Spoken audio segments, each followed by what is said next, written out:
All right. Hey, everybody.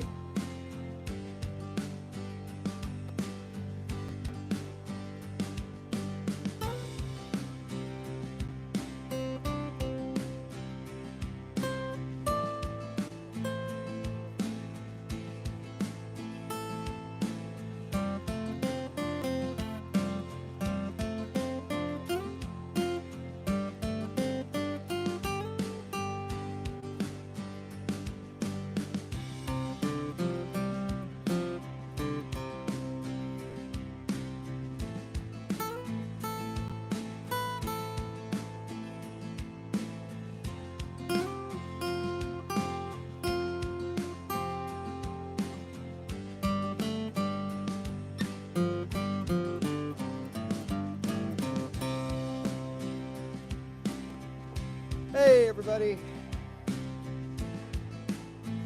It's Thursday. Let me just get I get caught up playing and I forget to check hopefully, well, I'm probably still left-handed. Sorry about that. Annoying, isn't it? Well, I guess if you don't know me, you wouldn't know. I guess you just think I'm left-handed, but let me see now. Blah, blah, blah, blah. Where are we? Me. Channel. Yay, we're live. Okay, let's get rid of the sound. And now we have messages. Maybe I'll put them up here.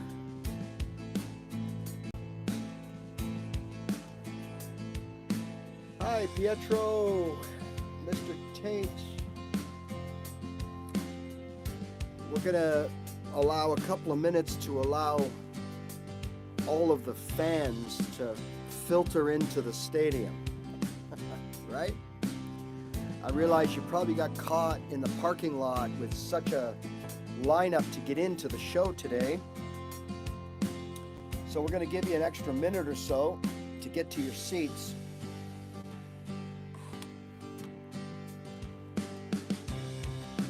All right, so today,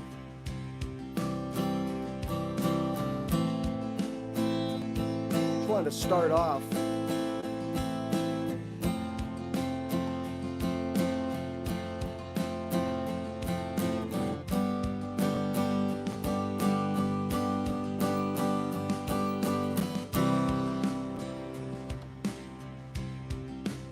all right, now, once again, the backing tracks that I generally use here are from a channel right here on YouTube called My Backing Track. Now, it's singular and it's not mine.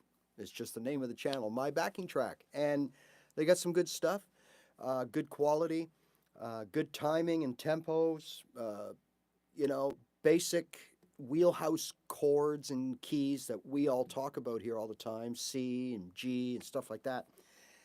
So check them out. Those are the ones that I use. And I practice to these. And that's what I wanted to start off talking about. I think I had posted hi Jerry, I think I'd posted a short video earlier on about the importance of backing tracks. And I posted one somewhere. I'm not sure if it was here or on TikTok, but it got deleted. Well, not deleted, but it got muted. I think it was TikTok. It got muted because I guess, I don't know why. I guess it picked up some sort of a song and somebody claimed a copyright on it. So the video, I'm pretty sure it was on TikTok. The video is of me doing this, but there's no sound. Okay. And that's because it got, like I said, it got copyrighted. So I don't know what the heck happened there. It was just a generic chord progression, but it just goes to show you, like, that's a whole other topic. Don't get me started on that. Like, people are claiming copyrights on 12-bar blues stuff.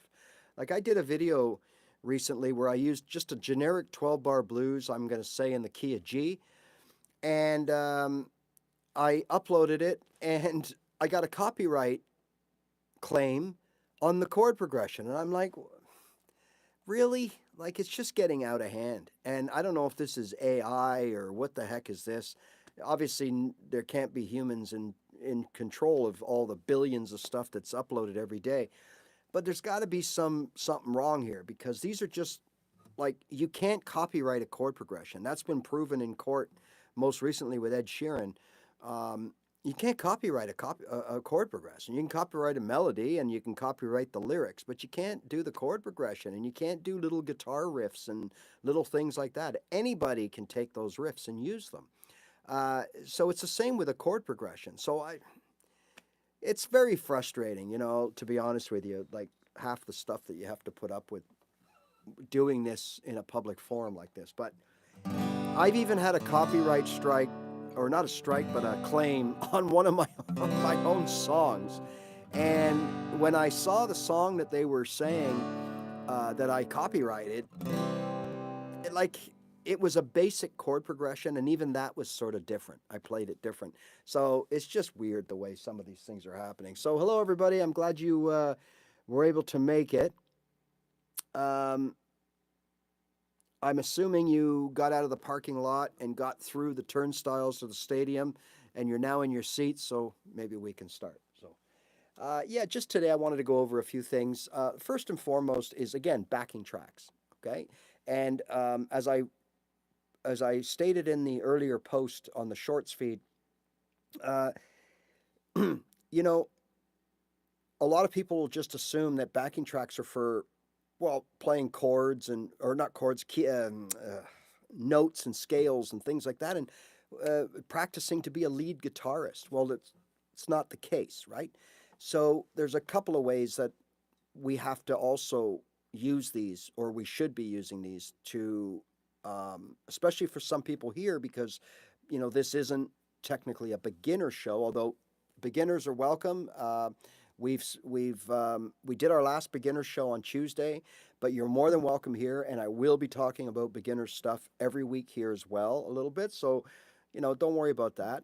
And but this is also your chance to ask any questions you might have, and just follow along the best you can. And I think you're going to find that a lot of this stuff, even though I segregate it, beginners and I don't know, not beginners, it really is.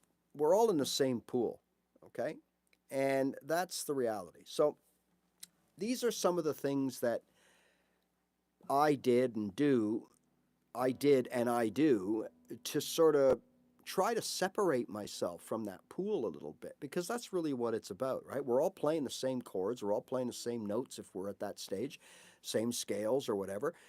It's how you play them, and you get that from practice. So what I like to do is I'll turn on a chord progression. Now,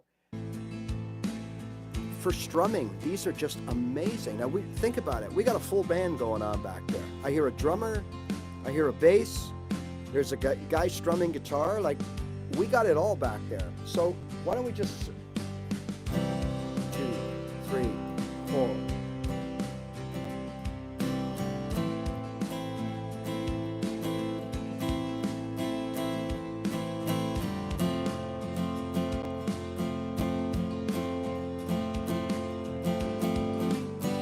Remember, our goal, this could be a song. This is a song, right?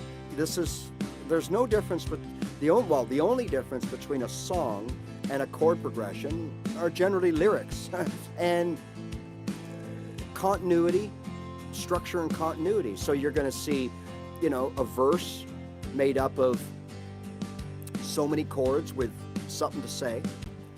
And then you're going to go into usually a chorus, sometimes a little pre-chorus. Then you're going to go back to another verse, and it's going to usually be the same as the first verse. So once you've learned the first verse, or in some cases written your first verse, then you just go to the chorus, and then when you come back, you've got a structure to just put new lyrics into. And that's how most songs are written, okay? So chord progressions are great for that because they're symmetrical, okay? So this gives us, again, an opportunity for those of you that are still, you're out of the beginner's egg, but you're still, there's things we got to work on, right? Okay, so this is a perfect example. Implement any strumming pattern you want that makes you play along. What we want to concentrate on here is an overall smoothness, and we want to make sure that we can play the root chord, the first chord of each sequence properly, okay? So that we want to make sure that our timing, right? There's really three things that go into playing along or playing a song or writing a song or playing to a chord progression. Is the chords themselves, how they're written, how they're organized.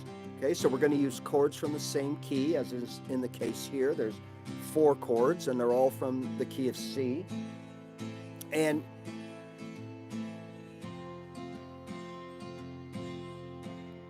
actually these could be from the key of G as well. Because let's see, if this was a G, we'd have an A minor, a B, a C major, D. Okay, so no, this has to be, this is the key of C because the F is major, the G is major, and the C is major, the A is minor. So this is the key of C, right? Now, this is your brain when you're struggling to focus.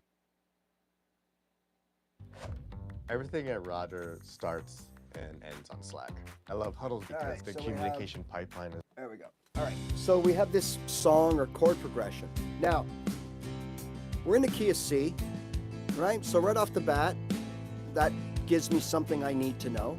We're in the key of C. And my main goal is to just get my timing down first, right?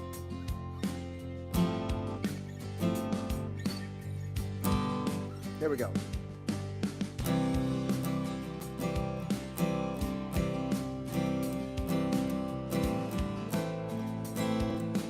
I'm a little off.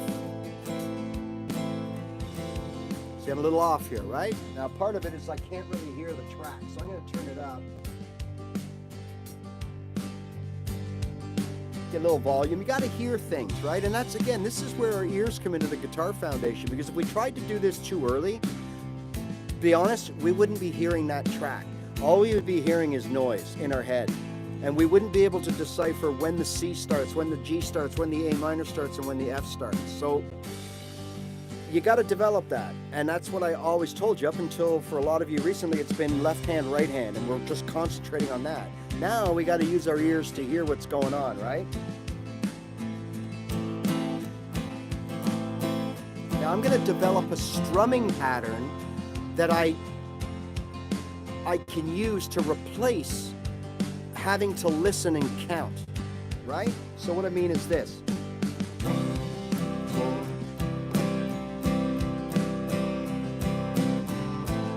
I'm not counting now. I'm trusting my strumming pattern that I made up.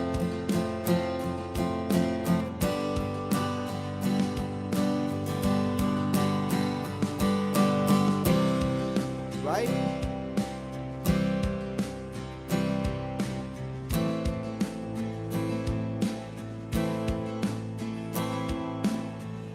Whichever strumming pattern it is.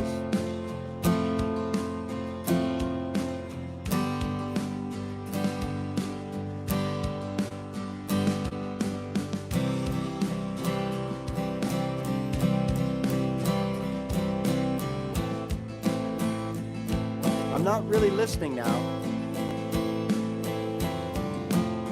Trusting my strumming pattern that I put in place, and if I follow the pattern properly, I will get to the end of the chord and hit perfectly the transition to the new chord. So that's one way of doing it, right? Now, of course, you're always listening, but what I mean is you're not dialed in listening for every little thing. You do that the first few times around to develop your pattern. How are you going to strum this, okay? Now, for some of you, it could be this way.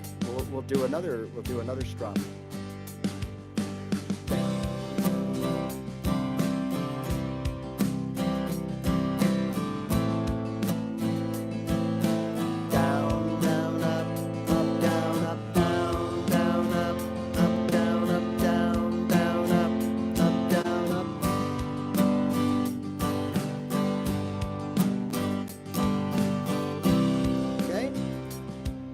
Now that is so important. I know it doesn't seem like it, but to be able to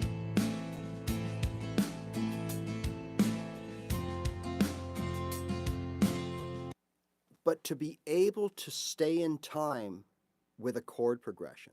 Now, if you can't stay in time, that's okay too, right? Because now you've learned something about yourself. That's something that you have to work on.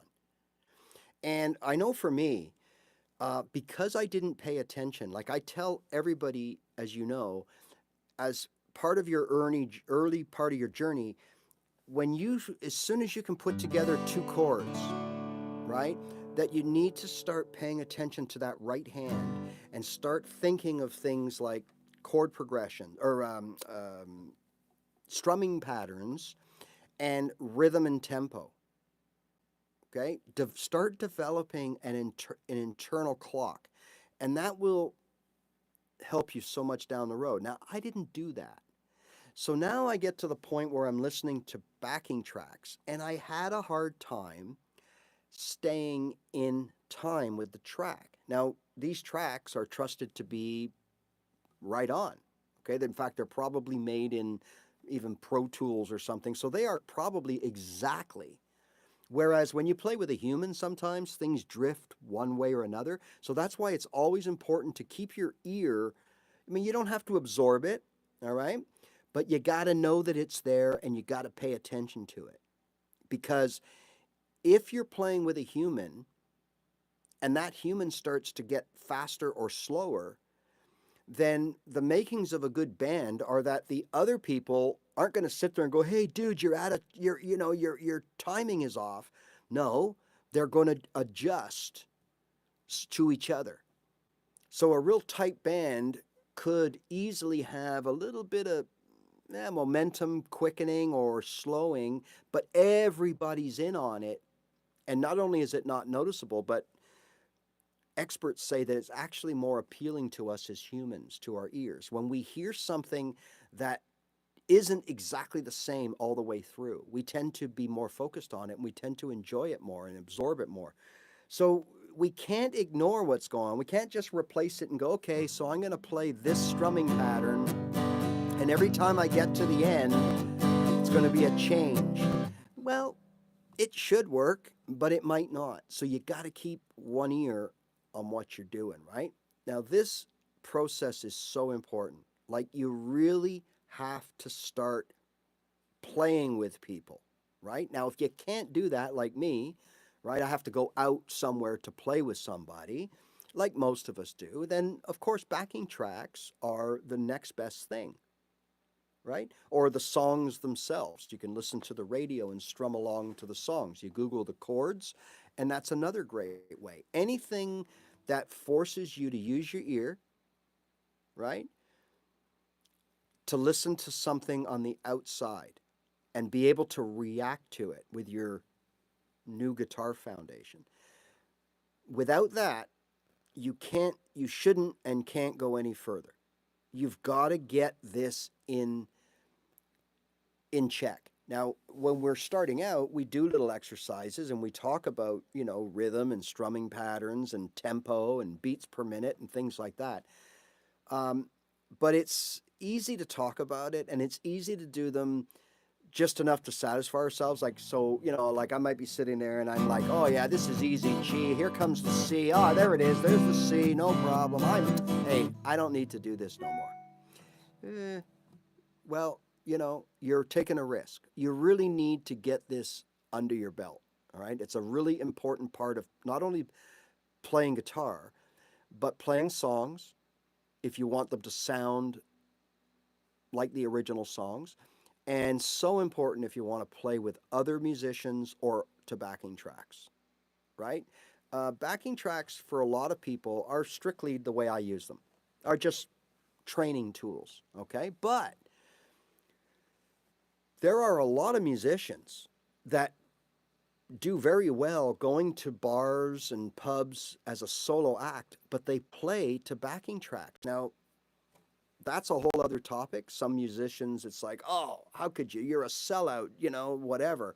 And others, it's whatever it takes to win over the audience. Now, if you want to talk about gigging and stuff like that and bands, the reality is in today's marketplace, a lot of bars, maybe I'll just say can't afford it, or don't want the expense of bringing in a 3, 4, 5 piece band.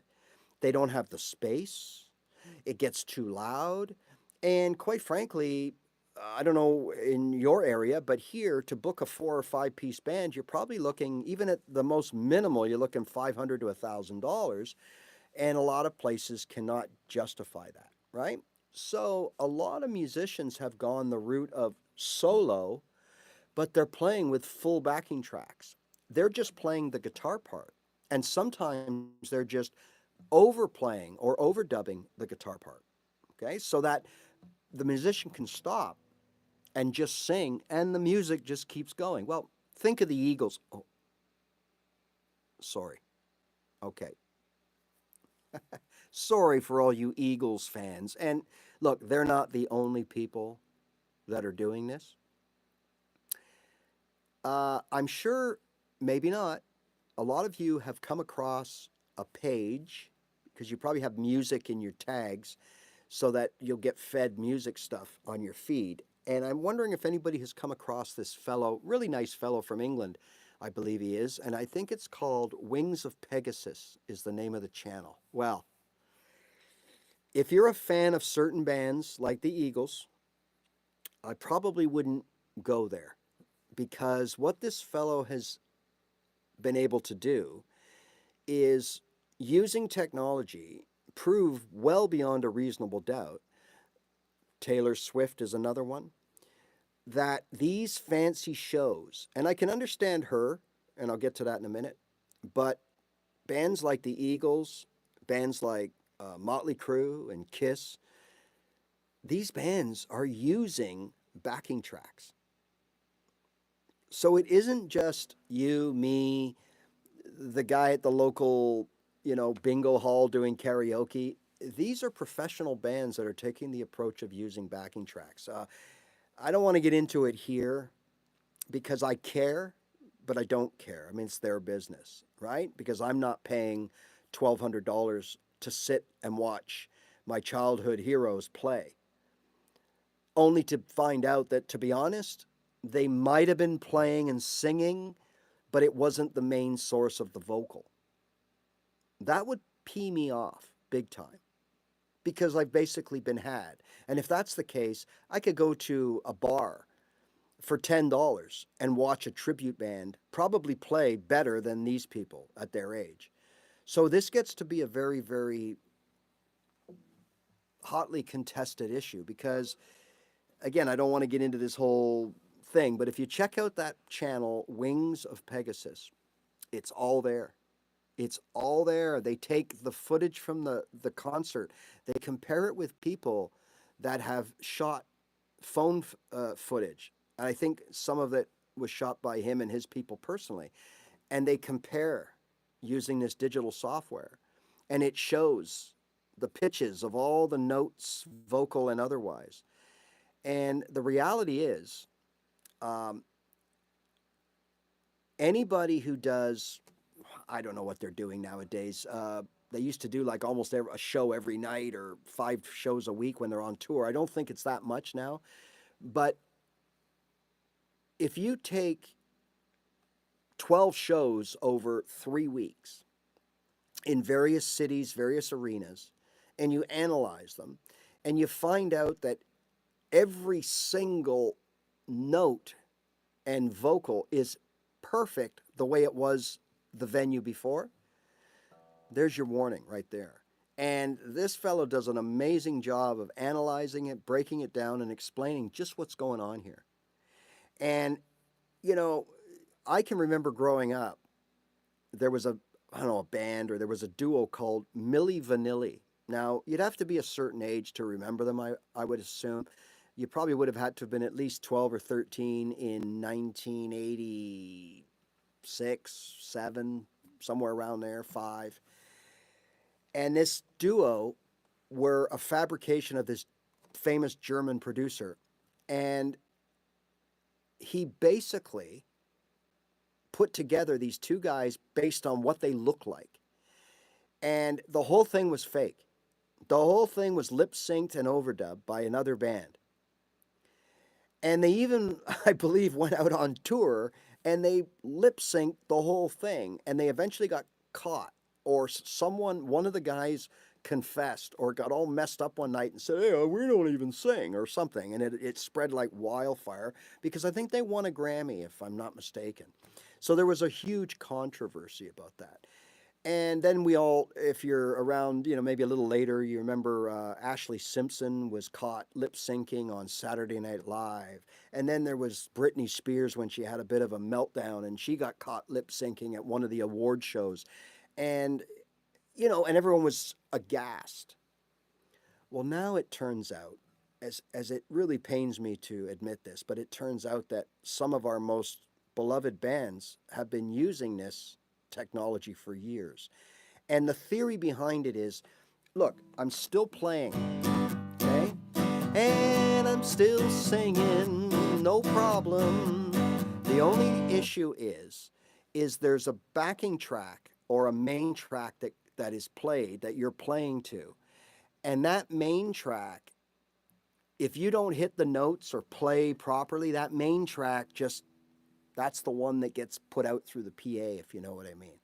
So you can play along to the main track to augment it and make it sound really good, or you can mess it up and no one would know, right? Questions? Go ahead, sure.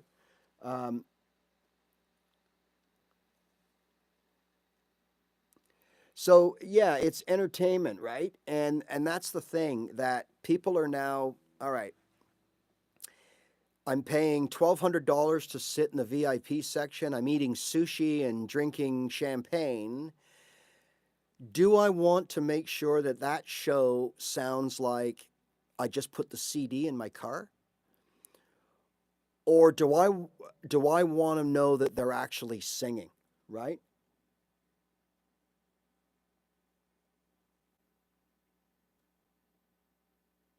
Absolutely. Absolutely. And that's why that's kind of leading into what we're going to talk about today is, what do I want for my $1,200? A lot of people will probably say, I want them to sound perfect. Now, growing up, there was always that knock on certain bands. Oh, Led Zeppelin sounded terrible live. I saw them twice. Rolling Stones are horrible live. And there's all kinds of bands, and there's reasons for that. Okay, the reasons for the most part are that when they record these songs in the studio, including back in the 60s and 70s, they would bring in other musicians. So they would have, someone playing keyboards that isn't in the band, or they would have a third guitar player, or, a two drummers, or whatever, and they would layer that sound. And of course, as we got more up to, years, there's more tracks. Back in the day, I think the Beatles had about 4 tracks to work with, where now, it's unlimited. So, you can't always replicate that on stage with 1, 2, 3, 4, 5 people. You can't do it. So that's why certain bands had a reputation that they didn't sound good live. I think Van Halen was one for years because those bands relied on studio trickery to really hone their sound. And then that became very hard to replicate on the road, right?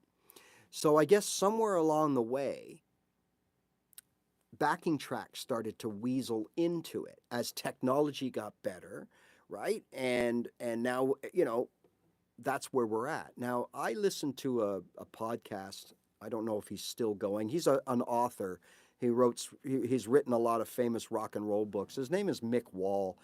He wrote a big book on Zeppelin and all the old Black Sabbath and Deep Purple, all those guys, Coverdale, and he's a famous, rock writer. Okay, he had a podcast, and he said now these classic rock bands are going out on tour, and what they do is they spend a few weeks before, normally would be rehearsals, and it still is, but they're actually cutting the tracks, and they're augmenting the live cuts with masters, clips from their masters, and they're creating a solid backing track. So now when they show up, right?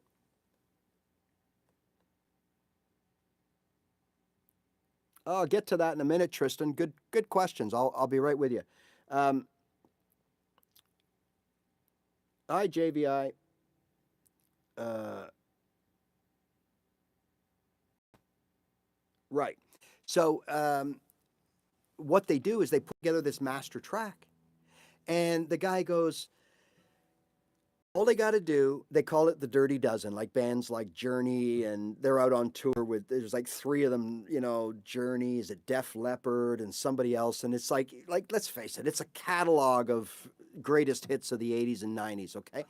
And he said, literally, all they do, they press the button at the beginning and they press the button at the end. And the whole thing is there that they will then play to. Are they really playing? Yeah. Are they really singing? Yeah. But as Tristan just mentioned and others, it's so hard to hit that perfect note all the time. And in fact, some of them outside of the studio just can't do it, right? Like, I don't think I'd want to go and see Guns N' Roses now. Like, I wouldn't want to see them. I mean, the singer is a shell of himself as far as where he was vocally. And although I never saw them in their prime, uh, I'd have to think that most of that was raw voice talent that was being projected. And maybe that's why he can't do it now, because of demands, you know, that he put on his voice at a younger age. I don't know. But the reality is, it's tough. Now, when you talk about singing in general, well, it's like anything else, right?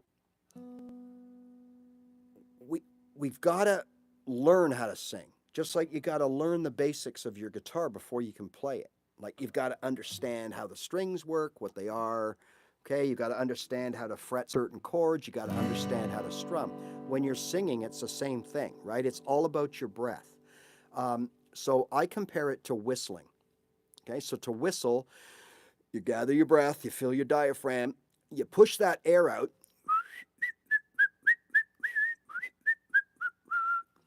When you run out of air, you run out of whistle because there's nothing coming out, right? Okay. Well, it's the same with singing. So before you can sing, you need to be able to build and work on your diaphragmic support, right? So you have to build that diaphragm. You've got to practice. It's a muscle right here. And you've got to take the air in, and then you've got to practice holding it and how you're going to exhale, and more importantly, how you're going to recharge, how you're going to bring air back in. Now, you mentioned Frank Sinatra. So someone asked him one time how he holds those long, deep, probably Bublé is another one, any of those crooners, right? How they hold those long, deep notes. And Sinatra said he takes little mini sips of air, so small that you would not notice unless you were really looking for it, right? Where others, they'll say that what they do is they'll fill up before they start their line. Let's say they have a long vocal run, they'll fill up, but they will so strictly control what is released so that they have enough air to sing that whole verse or chorus or whatever that tricky part is, where there's no noticeable seams that they can take a breath of fresh air. Much like the swimmers, right? When they're swimming, like their head goes in the water, they have to hold that and use that air until they have, you know, the head comes up and you see them taking that little. Now, if they fail to do that or they mishit and water gets in or whatever, they're done. They have to, like, they lose their traction and they got to restart all over. And often that's the difference between winning and losing. Well, it's the same with a singer. When your voice goes cracky, well, that's because you've run out of air. Okay? It's also because maybe you're not strong enough yet. And that's like anything, right? When we first play our G, not very good, but after a while, we can play that G chord pretty smooth, pretty continuous and smooth. It's the same thing with singing. It's all about breath control, right? As far as being flat or sharp, well, that's just you. That's just a matter of doing it. So let me give you an example. I always tell you when you learn guitar to have a song that no matter what, you can play that song. And then you would use that song as you continue on with your journey, learning chords and strumming and perfecting your chord progressions and your strumming patterns and all that. And you use that song as a gauge to how good you're doing. The better the song sounds, then really it means your strumming is getting better or your technique is getting better because the song's starting to sound better. Well, same with your singing too. So for example, I had one of those songs I used all the time was Country Roads. I don't want to play too much of it because I'll get a copyright claim, but somebody's telling me that I owe the IRS and that I'm going to go to jail if I don't pay it.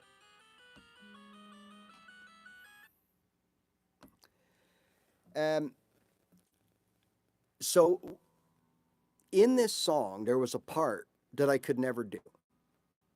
Right? Okay, so the song, if you want to play it on the rate as it is on the radio, it's Capo 2, right? So it's Almost Heaven, West Virginia. We all know that, right? Da, da, da, da. Now there's a part in the chorus where it goes, da, da, da, da, where I belong. Okay, I couldn't do that, right? So it goes,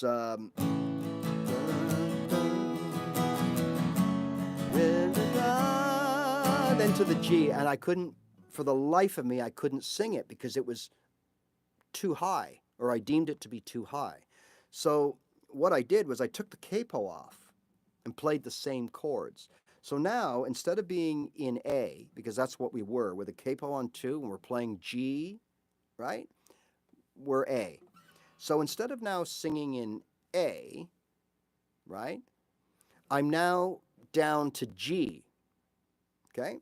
Same chords.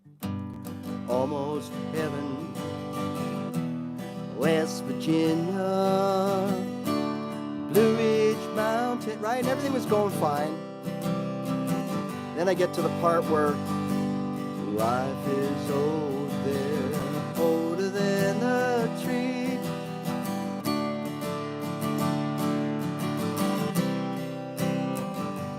Country road. Here's the bad part.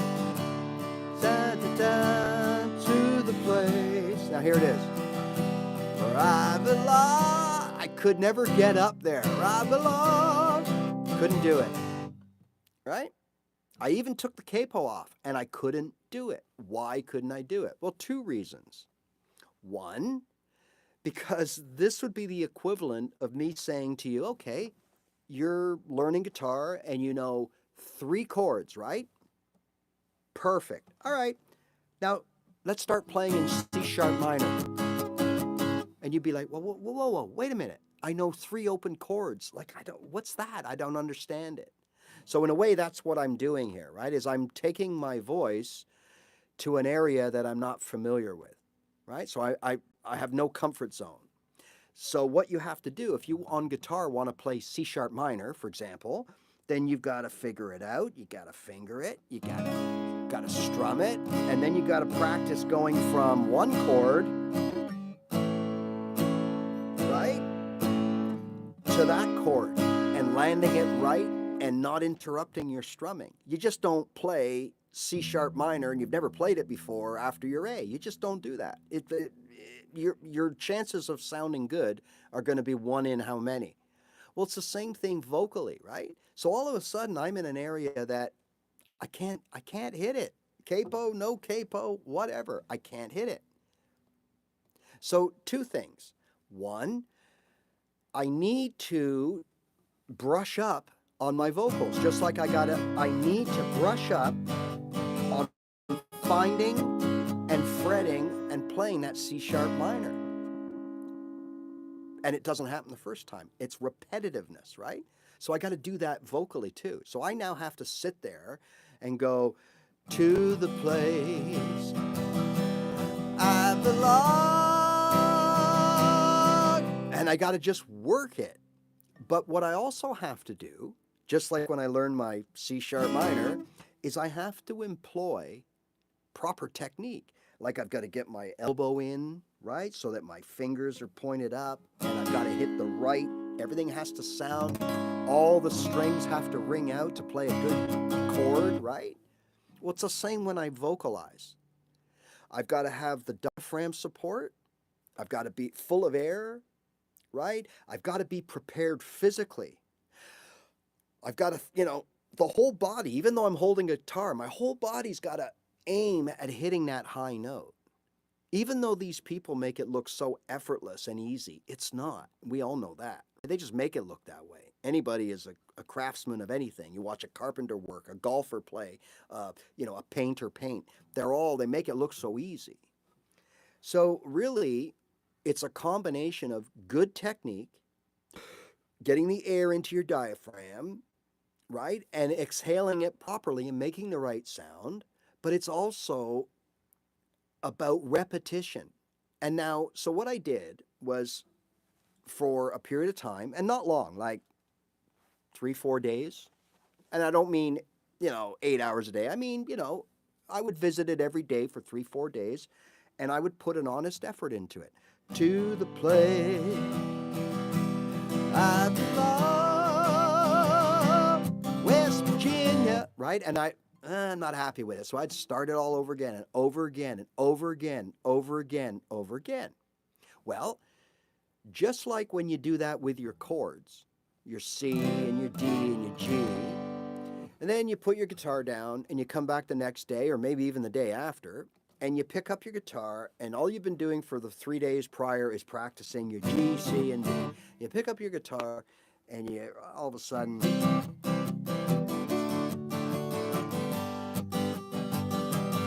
you're like, wow, I sound better. Like, what's going on here? I sound pretty good. Well, because all of that practice is starting to pay off. So now your muscle memory picks up where you left off. You pick up your guitar and you're like, oh yeah. The same thing happens with your voice. So after 3 days, 4 days, 6 days, 2 weeks, whatever it is, right? Now all of a sudden it's right belong, oh, West Virginia. Like you're out there. You're bellowing it out. You couldn't do that the first day.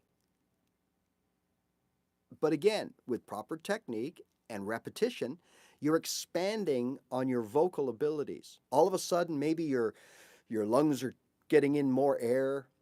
Maybe all of a sudden your throat's opening a little more comfortably, right? As you're more, as you do it more, your mouth, all those things that I don't even know about that are associated with singing. All those muscles that we use, the way we contract things, our larynx and all that kind of stuff. It takes time. Okay? So and then we have to realize this for us singers out there, is that we're not all going to be able to sing everything. Just like we cannot all play everything. Right? Now, if we dedicate years and years or our life to it, absolutely we'll be able to play everything one day. Anything on the guitar. And if we do the same thing with our voices, we'll be able to sing anything for the most part. But at the end of the day, we all are built differently. We all have limitations. We all have what's called a voice range. We can manipulate that range. We can add probably an octave to it. We can sharpen the way things sound. We can strengthen our bottom end. And if we strengthen our bottom end, and it makes our higher end sound higher, even though we're not higher, we're just starting lower. Okay, so that's another thing what we have to think about as singers, right? Think of a piano. There's a C here, okay? And there's a C here. And there's a C here. And they're all different pitches. From one end to the other, it starts at low and goes high, or high and goes whatever, right? But they're all C's. They just sound different as you move up the octave scale. So they're different Cs. And the same thing when we sing, right? So if we start, we're not going to be, if let's say, for example, it's a G and we're almost heaven, almost, almost, almost. My name is Ray. My name is Ray. Okay, now let's go to a C. My name is Ray. My name is Ray, because we're going back to the G. We're going down. Now we could have been going up. We could go, my name is Ray. My name is Ray. Now we're going to go up to the next G, not back to the G we came from. So therefore, we have to do, my name is Ray. Again, I don't know if that was right or not, but you see my point? So we have to know, a lot of times we don't think about this when we play guitar, but what we're doing is we're playing chords.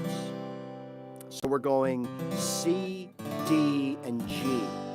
And how many of you think about, well, wait a minute, are we going C up to a D, and then continuing on and going up to a G? So it would be C, C, C, D, D, D, G, G, G. Or are we going C, C, C, D, D, D, down another G, down lower than the C?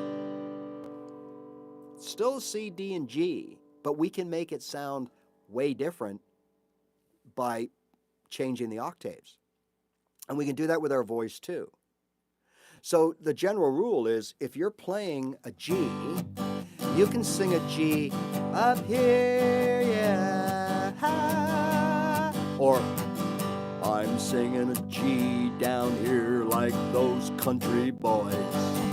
Right? I mean, whatever. You see my point. I mean, probably didn't do it that well, but right? We have different octaves, and we have to find the one. So vocally, what helps, not only good technique and enough air so that we don't crack or run out of air, but if we're having trouble hitting high notes,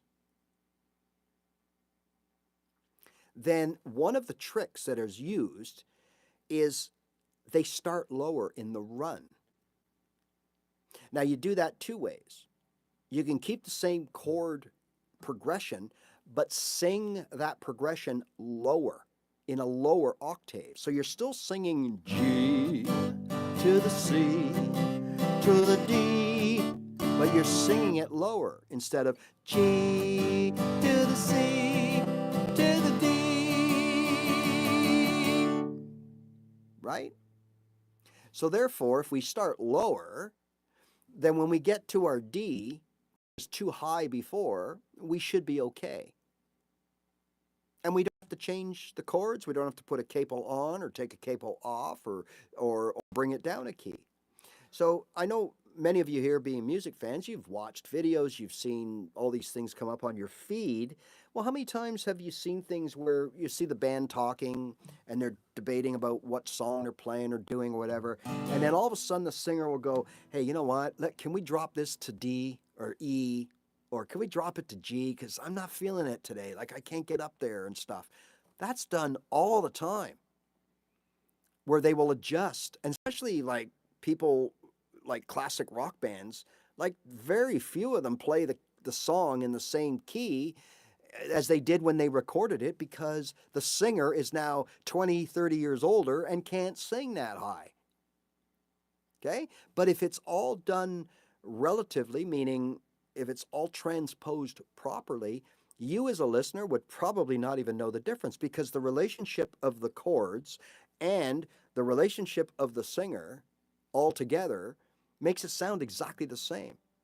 Right? Now, a trained musician would probably say, hey, wait a minute, that sounds a little low for these guys, or a little high for this guy, or whatever. But the average person, you'd never know, right? You know? Let me see here.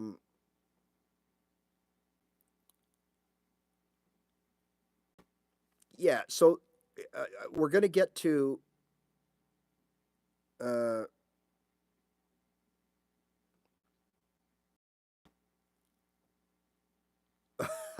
Ken Tamplin, yeah. Uh, that's a great point. So obviously you've seen, I think it's all blown over now, but there was a big controversy with him being a singing teacher caught lip syncing. Well, I think what they were doing was exactly what I started the show off by talking about, is that they were playing to backing tracks, and then the backing track failed, and I guess him or someone or all of them were relying too heavily on the backing track. So when it failed, the whole thing just, right? Look, can the guy sing? I don't know. I have no idea. I checked out his channel. I'm on his mailing list way back. I still get emails today from him. That was 5 years ago, looking for me to buy the course and all this kind of stuff. It was very expensive back then. It was I'm going to say $400-500, and I obviously never did it. But and there were a lot of reasons. It wasn't because of him or anything. I actually, from what I could tell, he seemed like a really good singer. But I think the thing is,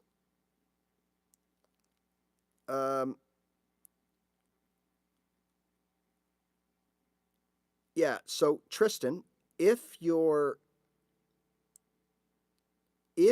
are having trouble with high, okay, that's actually the two ends of the spectrum that are the most difficult are extremely high and extremely low. Believe it or not, it's very hard to sing really low if that's not your natural area. You got to store up breath and you got to push it out, and you got to really be on top of it to make sure that you sound low. And then you have to add that nice timbre and tone pitch to your voice as well.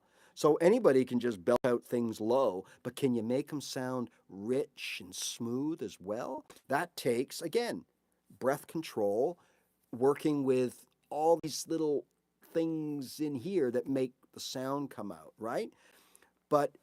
And singing high is the same thing. So I can tell you exactly what's going on with you is exactly what I described in Country Roads with me. The other song that I've always wanted to play, and when I'm sitting at home dancing like no one's watching me, I can nail this song. But the minute somebody is watching me, I'm done, okay? And it's this part right here that kills me every time. I'm going to play it. I've since adjusted the key, and it has helped a little bit for me, but this is the original key of the recording, okay? And it's this song. She packed my bags last night, pre-flight. Everything's good here. 0 hour, 9 a.m. Here's where it falls off the wheels. Right? Then it goes. And I'm gonna be high, high, high, high. Well, I'm gonna tell you right now, fling crash into the side of the mountain every time I tried to do it, okay? And I mean, I broke it down, I analyzed it, and it turns out the first time I was going to the C too early, or staying on the C, no, too early. And then it was, okay, I'm staying on the C too long, and it's not matching my voice. So when I go to that G, I'm getting a conflict, and it sounds sour, okay? So it's been so long since I played this, but so packed bags last night, pre-flight, 0 hour, 9 a.m. And I'm gonna be high, say I can, and be high, high, high, high, as a kite by them. That's a toughie for me. So I did what I told you to do, is every night I worked it and worked it. So Tristan, if you make sure that you fill up your cavity, don't worry about overfilling, because you'll make that adjustment when you, just like if you don't have enough air, it's probably not good to have too much air. So if you were to just, over time, just keep doing it. So taking your air, and I'm gonna be high, high, high, high, and I'm gonna be high, high, high, high, right? remember that you use your voice, don't use compressed air, right? So I had a buddy of mine that told me, hey, Ray, I just figured it out. You hold your breath, and then when the breath comes out, you actually sing with your breath. So I'm like, well, okay, can you show me? So he went, and when I come on to your big blue eyes, and he's, hey. Okay, now, hey, that might work for some people. Absolutely. There's nothing off the table here when it comes to singing and playing guitar or being creative musically. Anything is on the table, and there's no, stock way of doing it, right? But it didn't make sense to me, but I tried. I thought, oh, you know what? He's on to something. I'll bet you that's what it is. It's more like a breath voice that they use, right? So I started, I don't know your name, whatever, right? And I did it for quite some time. But see, what it did was it stopped me from going lower high. I was kind of in the middle the whole time.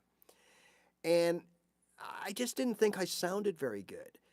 And the reality is, you have to use your own voice augmented by the air.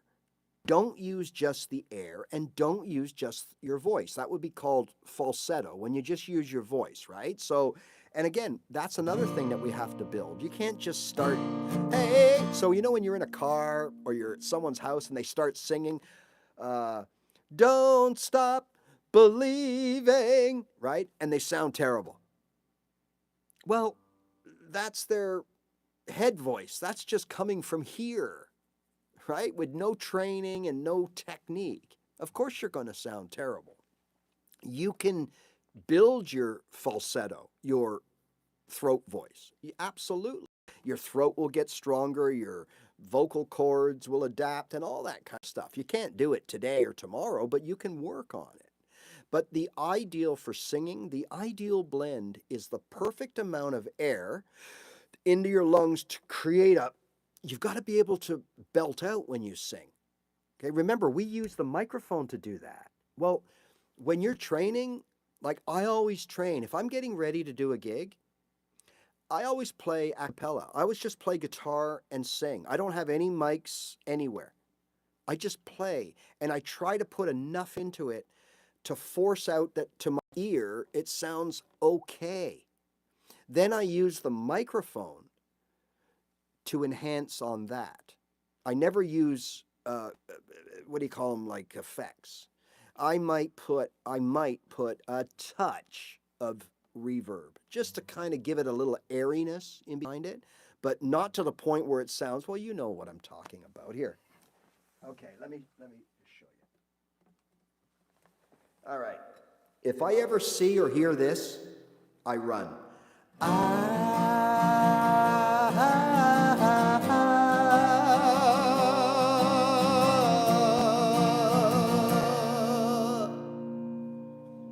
That's just too much. Listen.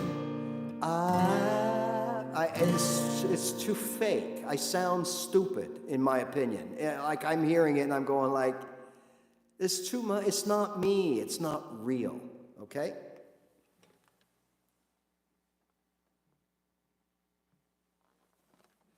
Now, if you like that sound, there's nothing wrong with it. It's whatever you want and you like. Just like today's music. Part of the reason I'm not a fan of today's music, I don't like that. I'm going to try to, I don't know if I can do it. Like that auto-tune sound that comes with their voices. That zzz, zzz, the little zzz at the end of their voices. Come give me a taste. Zzz, zzz, zzz. Like I can't deal with that. It doesn't sound natural. And in my opinion, it doesn't sound good. But of course, it must be because the kids, they're all over it, right? Let's look at over the past. I mean, I think we're all of more of an advanced age here, most of us. Let's look at people like Neil Young. I mean, when I first heard Neil Young, I'm like, oh my God, someone's slaughtering this guy. Someone's castrating this guy, right? Bob Dylan. Like, more people than not that have never heard Dylan before, they listen, they go, oh my God, this guy's terrible. Right? So, and I mean, we all can name singers like that. Here in Canada, we have this singer. Well, he's passed now. We had a band called Tragically Hip. And it's one of these bands that people just revered these guys. Like, they love them. And I said, okay, well, I don't. I don't like the guy's voice. It just turns me off. Okay. And people look at me and they go, you don't like the Hip, man? What's wrong with you? And I'm like, I tried. I want to. I just don't like the guy's voice. And I mean, we all have people like that, right? So, hey, it is what it is. And what you sound like, sometimes you can't control. In fact, most of the times you can't control it. But what you can do is whatever you do sound like, you can make it sound the best possible by making sure that you sing in the right key, right? That's meant for you. And that you sing in proper pitch. Because, again, we can't control how we talk and what we sound like. We can't. It's just we're built a certain way. But we can control how well we make that sound. So Tristan, I hope some of these things help. I'm not a vocal teacher, I'm still, again, learning everything myself, right? I've often told you I'm still on my guitar journey too. I don't know when it's going to end, but it just keeps growing and growing. I learn more and more, and I get better and better. Same with my singing. Okay, it's something that I actively work on. I do enjoy going out to gigs. I do play gigs. I have played 2 and 3 hour gigs in a pub or a bar, singing all the cover songs and everything else, right? So I'm always looking to get better. And I'm at the point now where I have such pride. I have such pride in what I do that I will refuse to play anywhere if the sound isn't right. Now, if I'm doing a gig, well, that's not a problem because I control the sound. I bring my own board, my own speaker, my own equipment, right? But if I go to these like open mics and everything, if I get there and find out something silly, there's no monitor, okay? If they don't have monitors, I ain't getting up on stage. Sorry, been there, done that. Too many crash and burns to do it again. So what I mean, in case you guys aren't sure, what I'm talking about is a monitor, meaning a stage monitor that blows back into your face, that your guitar and your vocals. So as you notice, I use ears for this. I don't really have to, but I just find it helps my voice. I talk for 2 hours or more. And if I can hear myself, I can control the decibels and it's easier on my voice, right? So when I sing, I want to be able to hear myself either right in my ear or right in my face.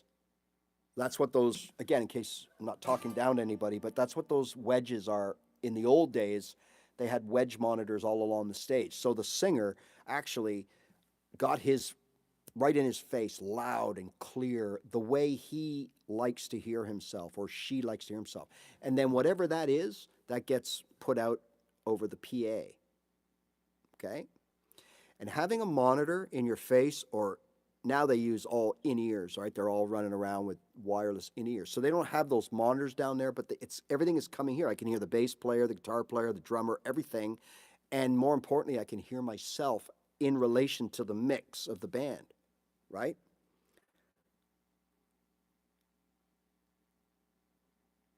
Yeah, so again, Tristan, sorry, I realize, uh, oh, okay, it has helped you. I was just going to make sure.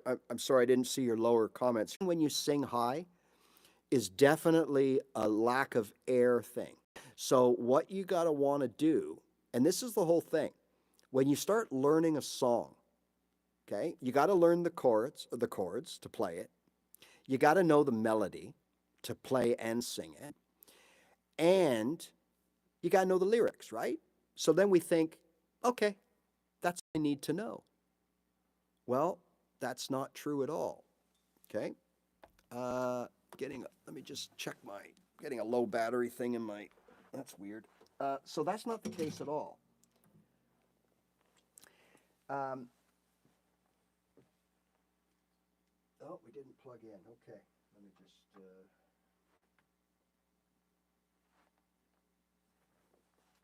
Here we go.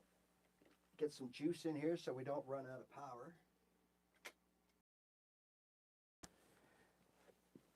All right, so the important thing is, right? The important thing is we have to learn all those things, absolutely. But we haven't touched base on the most important thing to learn. And now this is what I do or have been doing for a while when I learn cover songs and or when I start wanting to perform my own songs. Where do I breathe? Okay? So remember, certain songs are easy because they might only have a simple, quick verse, then a little musical thing so you can, okay, and now you play a little verse, you sing a little verse again. I came down to the corner store. Now it stops, and you can rejuice, and you can get your breath back, right? But then there are songs, like quicker songs with long verses and huge choruses, that you go, go, go, go, go. So a lot of times what I do with those songs is I start out by, first of all, lowering the tempo, okay? That way, I'm not rushed. And if I'm not rushed, I can take my time and I can make sure that I keep breath in my diaphragm, air in my diaphragm, okay? That's so important. And then as I figure out slowly, as I go through the song, right? And I start figuring out when would be the good place, like right now. And I'm gonna be high, high, high, high. I attack that part full of air. Okay? Now, if I didn't take that breath before I went into the C, which I never used to do, then I found that the demands of the song outweigh the amount of breath I have in my diaphragm. So I hope that's another tip as well. You have to not, when you're going to sing songs, whether you're playing them or just doing the singing, whether you're doing both or whatever, you've got a plan for when you breathe. Now we get back to how do you breathe? Like Sinatra. Little breaths, little fish breaths, like this, to keep, and he never let the diaphragm get empty. So he would rail on a note like, whoa, and then he would take a little breath before, going on to another part of the song. And so that he never waited until it was almost like your car. Don't let it run out of gas, right? Don't use the reserve amount in your tank. Because then you'll always have that when you truly, truly need it. Well, it's the same with singing. If you let yourself deplete, now you're at the mercy. You have to take a breath no matter where you are in the song. So what was happening to me with the Elton John song is when I went up to that C, I never took a breath. So now it's, and I'm, and I never took a breath. And I'm gonna be, I got no breath because I never took a breath. So Tristan, that could definitely be one of the issues, right? The other thing you want to try, whether first or last, I'd probably try it last because you want to stretch yourself out. Like that's, whether you're a guitar player playing chords or you're a singer, you want to stretch yourself out and you will be able to. Much like when you started playing and you couldn't hit that fourth fret. Or if you were playing a chord and you had to come all the way over here and you couldn't do it. But after a while, your fingers didn't grow. Nothing happened. Nothing changed. But all of a sudden, you can hit that note over there. Right? Well, you adapt. And so does your inner self adapt. Okay? But you got to give it the right process, the right tools to be able to adapt. Okay, so nice little breath, keep the breath air, keep it tight. And when you go up, you're using, I can't really explain it, but you're using a combination of air but you're also using your own voice. If you just use the air, I find you run out of air quicker and you're not as strong vocally. You're missing something. If you use your actual voice, propelled by the air, this is my voice, the way I talk, but now I'm losing air, and so I'm losing steam, and now I can start feeling that pain or that stress. That strain is probably the best strain. It's not quite pain, and it's not like it's like a stressy strain, right? Okay, that's not good. If you're young, you can withstand this over and over, but when you get older, that strain, you can hurt yourself. Okay, well, you can hurt yourself when you're young too. You can blow your voice out like that. Absolutely, you'll recover, I'm sure. And then you notice that a lot of singers have, late in life, they have surgery on their vocal cords because of just exactly that, the constant turmoil and injury that they've caused. And then, of course, it recoups, but it leaves scar tissue, and that affects and blah, blah, blah, and all that kind of stuff. Okay. So what did we learn here so far about this? We kind of got a little, I didn't realize there was enough people that would be interested in this kind of thing, right? So let me see what, circular breathing. Oh, do explain. What's circular breathing? Yeah, Jeff, very, very same, absolutely. Oh, Jesus loves you very much, never forget. Okay, thanks very much. I guess they spend their whole day going around and preaching the word. That's fine, whatever. In-ear monitors, yep.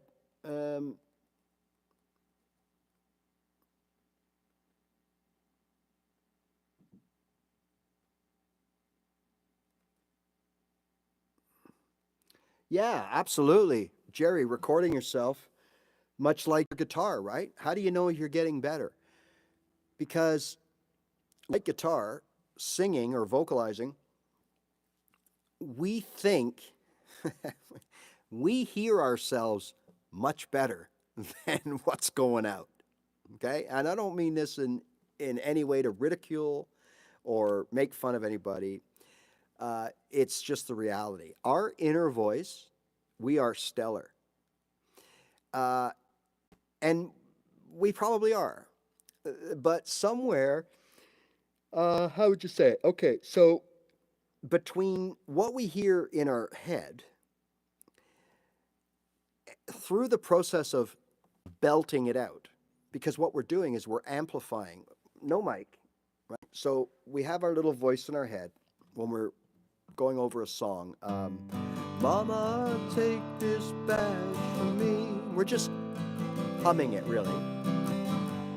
I can't use it no more. Yeah, this is easy. What are they talking about? I can sing. Da da da da da da da. Right? And then someone says, I can't hear you. No problem. Knock, knock, knocking on heaven's door. Now we have to project. And that's when everything goes off the rails. If we don't know what we're doing. Because now all we're really doing is we're just shouting so that they can hear us. But in the process of doing that, we're not using proper technique, right? So now all of a sudden, well, we just sound like crap. Oh, he can't sing, I can't sing, nobody can sing. Well, because we're not doing it right. It's like me saying, okay, I know how to play G, C, and D. Ready? You want to hear me? Okay, let me show you what I can play. All right, here we go. Ready?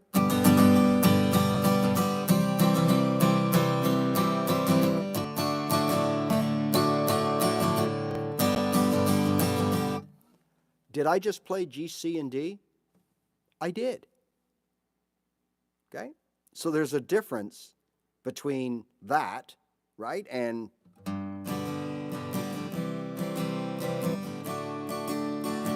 here I'm using proper technique, keeping everything in the same wavelength, I'm strumming my chords properly. I'm playing all the notes I should be and all the strings I should be.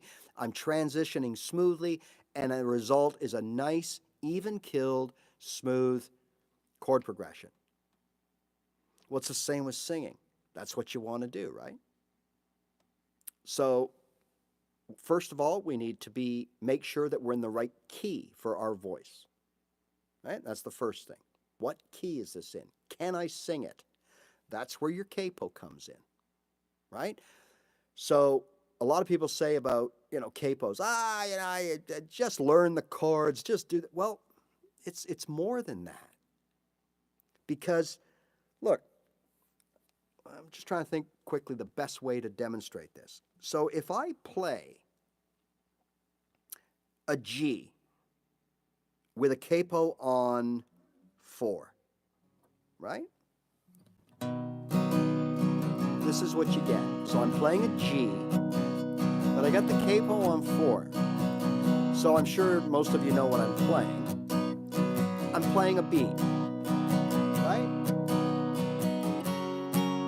Now I'm playing a D, so I'm playing an F sharp. Back to my B.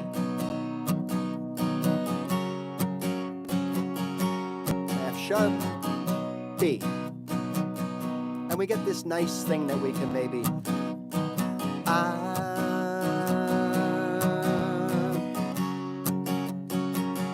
wanna know your name.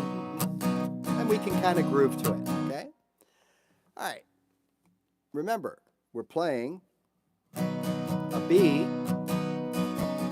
and an F sharp. Okay?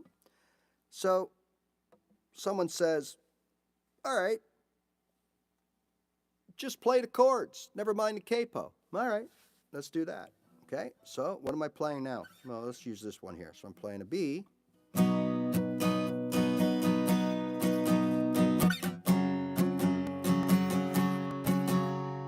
Or maybe it was an F sharp, or was it an F sharp minor? It would have been an F sharp minor because it would have been the second chord, I guess, in the key. So it doesn't sound the same.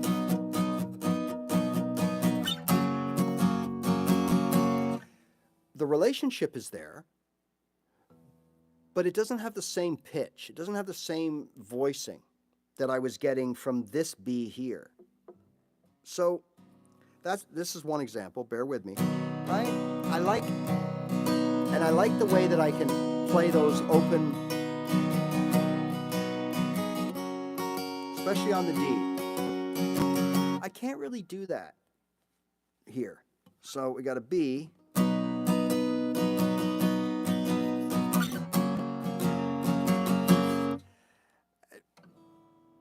Now I got to sing differently. Now it doesn't sound the same in my head. Same chords. This is pleasing the fellow that says, you're a wuss because you're using a capo.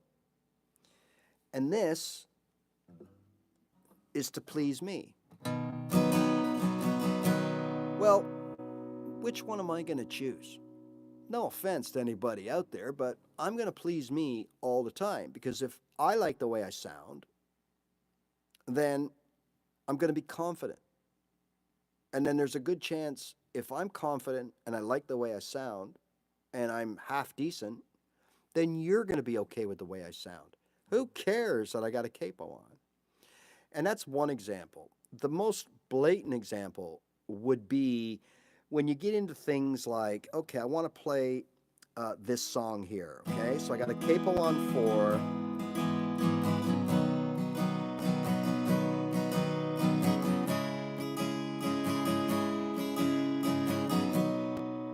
Okay?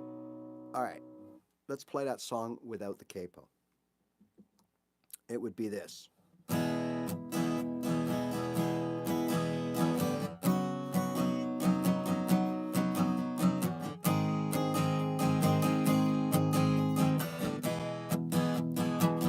Now, when I'm singing and playing, I don't want to be playing fancy bar chords. I don't want to be going into any territory that's going to take my mind off of what I got to do, which is deliver. I got to memorize the lyrics, and I got to deliver them in a musical way, not read them off an iPad, I got to deliver them musically. And in my opinion, the only way to do that is organically. So I know the lyrics. They're in here, right? They're in here. I'm not reading them as I go. I don't want to be bothered with G sharps and F sharp minors and C sharp minors and E flats and B flats. I don't want to worry about that. I'll use the capo. So two things. A, I get a nice musical vibe to sing to. And B, I can just play chords that I've been playing since day one many, many years ago. Okay? So as a singer, the first thing we got to do is we've got to find the key that works for us. Now, I personally know people that no matter what song they do, they capo everything or change the key to C. Now, a lot of times you can do that and you don't even notice the difference. But there are times where if you drastically change the key of a song, like more than just up or down a couple of steps, like a half step or a step and a half, meaning 2, 3 frets kind of thing, 4 frets maybe.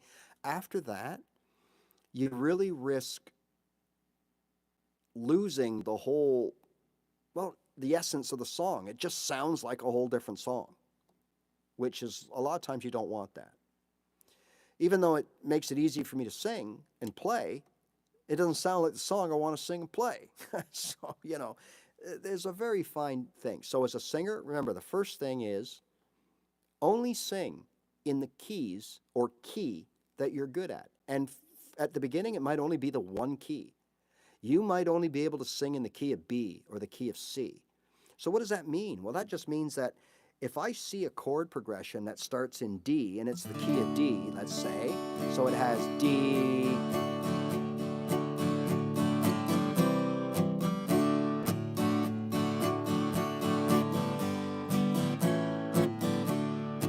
D, A, G. Okay, and I'm going to sing in this. Then it's too high. Then I'm going to back it off. And I'm going to start it in C, right? So now instead of playing D, A, G, we'll just make it simple. Then I'm going to start in C, and I'm going to play C, G. So what did I say? I said I'm going to play D, A, G. So now I'm going to play C, G, F, right? Instead of D, A, G, I'm going to play C, G, F. It's the same thing. It's just lower. And if that doesn't work, I'll go one lower. But now I'm in the key of B. Uh-oh, starting off with a bar chord. You see what I'm saying? So a lot of times the capo is perfect because what we can do is say, all right, if something's too low, we can move it up.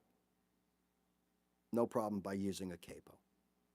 If we start using a capo and it's too high, we back the capo off. If we're not using a capo and we're in the key of D, we move it down to the key of C and play the same chords. We transpose so that it's the exact same musical relationship. D-A-G is the same as C-F-G, which is the same as G-C-D. So we can move it around and still play the 1-4-5 or the 1-2-3 or the 1-2-6 or whatever the chords are. We're just playing them starting with a different chord, thus a different key, to match our voice. So that's priority one as a singer, right? The next thing, other than the techniques like breathing that we talked about, the most important thing, and this is probably right up there with singing in your proper key, because anybody that sings out of key, you're just, well, you're walking a tightrope. You may get away with it. It may work for a song or two, but eventually you will crash and burn, and in front of other people too. That's the worst part. If it's on your own, who cares, right? But the most important thing to remember when you're singing and playing, whether it's your own songs or it's cover songs, forget, do not put a priority on sounding like the CD or the album, whatever word you want to use. Your focus now is to combine the guitar, the voicing that you're getting from the guitar, the voicing that you're getting from your vocals, and make sure that the two of them work. Now, remember I mentioned Neil Young? All right, he's not the only one, but you'll find Joni Mitchell might be another one, that a lot of these singers with unique voices, what they do is they will detune to suit their voice. Okay? So what that means is I'm sacrificing sounding exactly like playing the record of this song. I'm sacrificing that in order that I can sing. But what I sing, along with how I change the way I play it, whether it's the key or just little subtle changes I make, overall will sound as good, if not better, because I'm making sure that whatever comes out of my mouth matches here. So that allows us, so Neil Young, he was too twangy, so he detuned a little bit. Maybe he tightened up the E, or he loosened off the E to make it match what was coming out of his mouth. So if we tried to play a Neil Young song and sound like him, we probably couldn't do it, because he has altered the tunings on his guitar to match his voice. Now, some people would alter their voice to match the guitar. That depends. It works both ways. Okay? If you are a phenomenal singer and not a very good guitar player, then you're probably going to use your talent vocally to kind of dumb it down or spruce it up to match your guitar playing.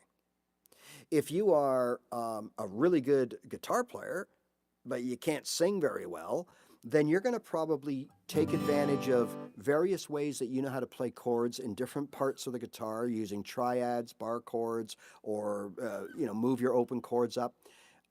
You're going to do that, and maybe even use a capo to make sure that your guitar playing matches your voice, vice versa, right? So remember, that goes on all the time. So again, as a singer, when you're a singer guitar player, your goal, if you play like the album but sing like crap, well, guess what? It's crap. If you sing the way the singer sings but don't play in the same to match the voice, you're going to sound like crap. So the key is we got to sound the same. So what I do, and what I've done, and what I continue to do, is I'm always just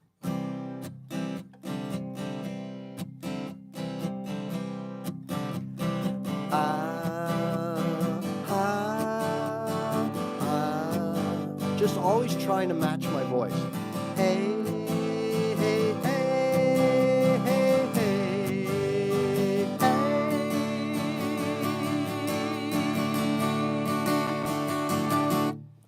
Always.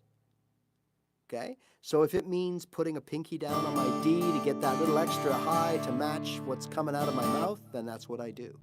I don't care what the song says. I don't care what the tab sheets say. That doesn't mean nothing to me. My goal, once you start singing and playing, it's not just about the guitar, and it's not just about the vocal anymore. It's about how they both sound together.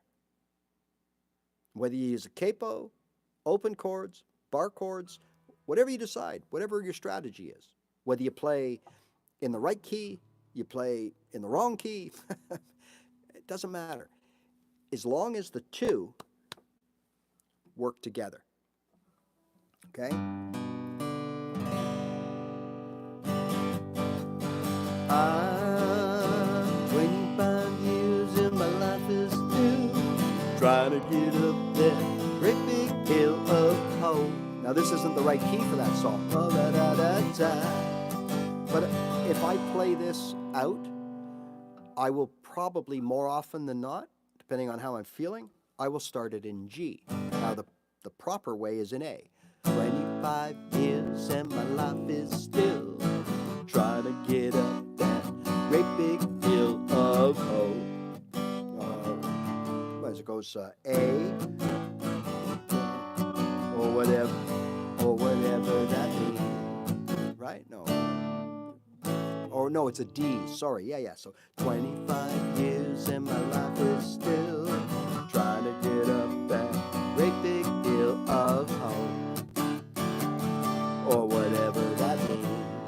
here's the original to play along to the recording. Now, I'm okay with it. I can sing it, but I prefer a little lower, right? So we started on an A. So to go lower, I'm going to start on a G, right? So now I have to transpose everything down. So my A is now my G. My B minor will now be my A minor. So now I got G, A minor, right? And then my D will be my C.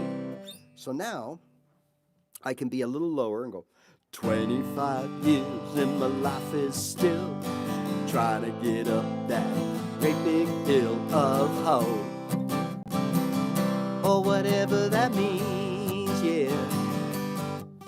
It's not like the song, but it's close. But more importantly, I can sing it. And in my opinion, it's better. It sounds better in my ears than the original. Okay, so I had to make some changes to make the two work together. So as guitar players, we don't have to worry about that stuff. Learn the chords, play the chords. Simple. That's great if someone else is singing or that you're able to sing in that particular key. So think about it. As guitar players, some of us learn hundreds of songs over our career, right? Our party career, our cottage career, our campfire career, or whatever career we're on. There's no reasonable expectation to think that we are able to confidently sing one of those 100, 200 songs in their original key. This is not going to happen. I don't even know if Freddie Mercury could do that. So we have to be versatile and be able to switch keys. And sometimes the key doesn't work. So we have to now rejig it to make it work for our voice. There we go. So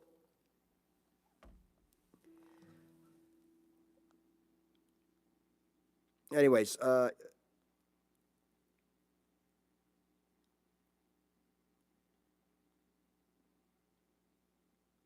yeah, I wouldn't mind seeing that Dylan movie, Randy. I guess now it's probably on the streaming service somewhere, I would assume. I'll check it out.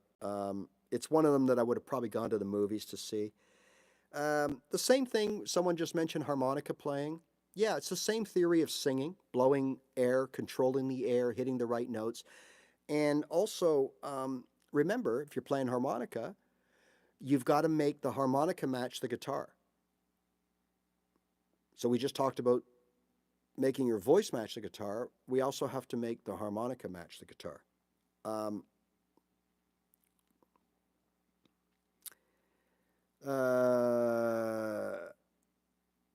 Yeah, recording for sure.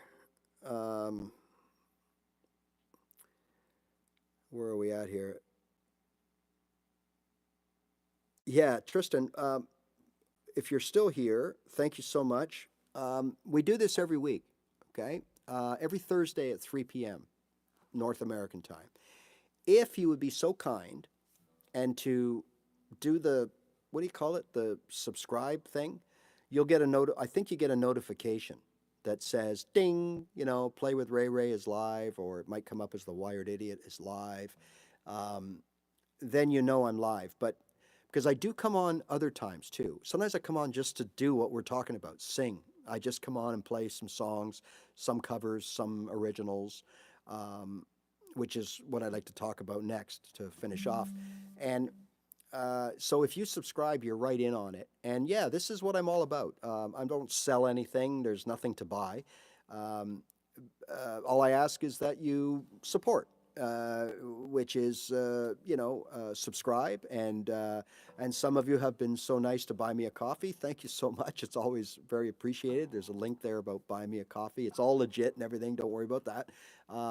And that's great.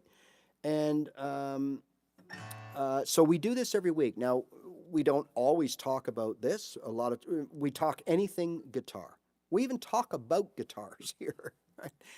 But it's for all levels. But we do, on Thursdays, emphasize a little bit above beginnership, okay? Now, your beginners are more than welcome, but we tend to get into things like this and scales and advanced chords, different keys, notes, playing solos, playing riffs, the theory behind it, all that kind of stuff. Some music theory stuff, and we do beginner stuff as well. As far as the singing and things like this, if anybody wants more of this, I'm happy to make a video. So if there's anything that I talk about or I haven't talked about, that anybody out there at any level can't find and don't understand, then let me know and I will put a video together for you. But yeah, basically I'm all about, how would it, like, yeah, I do show you things. Like I show people things, how to do things, but I'm really more about showing you that even though this is a hard thing to do, it's not as excruciatingly difficult as it's made out to be. And that when you really peel things back, it's not difficult at all. It's overwhelming for us at the beginning because we don't know and we have no confidence. And we've never played any music in our life. And we think that because of that, we're not allowed to play music. Only certain musicians are allowed. Well, what's a musician? A musician is someone who plays music. Okay? So if you play your guitar, you are a musician. It's just in our heads, we think that, well, like, I shouldn't really be doing this. Like, I'm not that guy. Well, you are that guy, and you can be that guy, and you can be that girl. And that's really what I show you is little tips on how to learn, how to, like my approach. Like I say it all the time. I'm actually just editing a video now. Okay, so it's ready to go up. So at some point later or early in the morning, there's going to be a video pop up that will outline my guitar journey, how I taught myself to play guitar. And I've talked about this in many lives. I've talked about it bits and pieces in other videos. I just put it together and said, okay, look, if you've just bought your guitar, this is what worked for me. And this is what didn't work for me. And I do the comparison. And, just by knowing, if someone had told me day one, hey, Ray, you're going to learn guitar? All right, this is what I would do if I were you. If someone had done that, I would have saved 3 years, honestly. Because those of you that know my story, I taught myself to play, or tried to. I got about a year in, and I quit because it just got overwhelmingly stupid. And I put it down for a few months, and then I got all reinvigorated, and I got inspired. I went to it was a folk festival or something, and I picked up the guitar again. And of course, I'm much smarter this time, right? So I did the exact same thing as I did the first time, which was fall for all those fancy videos that come up on my feed, learn this, shred this, got to play bar chords, if you don't play triads, you're no good. And I fell for all that, right? Do this, it'll unlock the fretboard and you'll be playing in 30 minutes. Just download this, pay that, check this link. And I fell for all that. And I just failed miserably. So,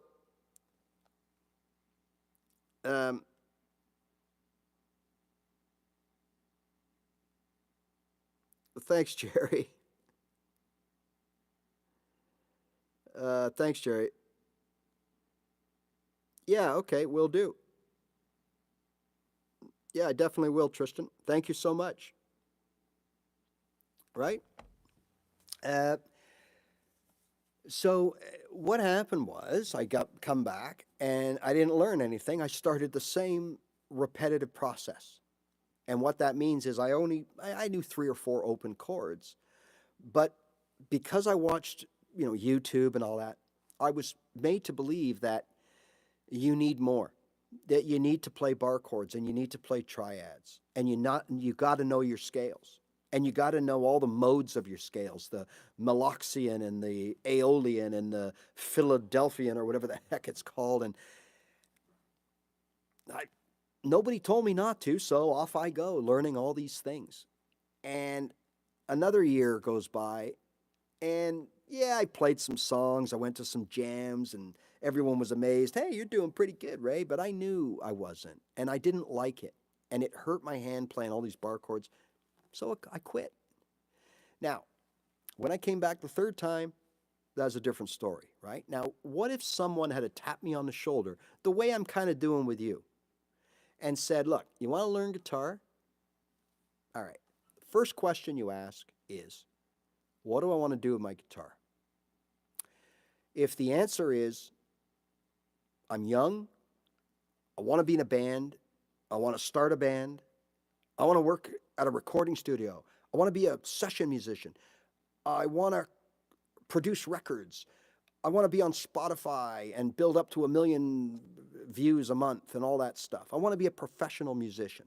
Well, my answer to you was, never mind me, okay? Go and get yourself a qualified, experienced instructor, and you're going to have to learn everything. You're going to have to learn everything from open chords to minor sevenths and augmented fifths and whatever else is out there lurking, okay? And you're going to have to be proficient with it all. It's called the 10,000 hours of mastering your craft. And that's what you need to do, okay? All right. That's for those of you that said, I want to be a somebody, right, with my music. For everybody else, the answer is usually, well, I just want to play my favorite songs that I grew up to. I want to sit around at the next party and entertain people. I want to sit around in my cottage and overlooking the lake with a beer in my hand or off the side and play some Bob Dylan tunes. Okay? If that's your answer, now I can relate. My way, my response to that is perfect. This is what you do. And it's all laid out. You learn 3 chords. That's all you need to start. 3 chords from one key. G, C, D, D, A, G, A, D, E. You pick them. There's no bar chords. They're all open chords. You use those 3 chords every day to build your guitar foundation. Right? And you start the process. Now, when I did this, after a month of just sitting down and strumming 3 chords, I think maybe it was 4 for me because I happened to have learned that from before, but 3 is fine. Use those 3 chords to polish, get these 2 hands going. I call it a guitar foundation. Left hand, right hand, ear, and brain. Get them working together because without these motor skills, like a juggler, you ain't doing nothing. You don't need theory. You don't need any theory whatsoever. You don't need to know about keys, how to make chords, scales, notes. You don't have to know any of that stuff. What's a root note? Don't know. I know now, but then didn't know, didn't care, don't need it, and you don't, as long as you're willing to let Google tell you what to do, right? Which we all do as a beginner anyways. G, C, D, right? You got it? Okay. Knock, knock, knocking on heaven's door. Right? It's all laid out for us. We don't need any theory. We don't have to know anything about it. So if you just want to do that, then all you need is a few chords. Use those chords to polish your guitar foundation. And now what you're doing, unlike me, what you're doing is after a little while, because it always takes a little while before you sound anything, right? You start to sound okay. You're not as bad as you were when you started. And after a little while, you're sounding even better. Now what that does for you, it gives you confidence, right? And it gives you, hey, I'm a guitar player type confidence. Even though you only know 3 chords, maybe 4, who knows, maybe 5, whatever. But you're still basic. You're still a beginner.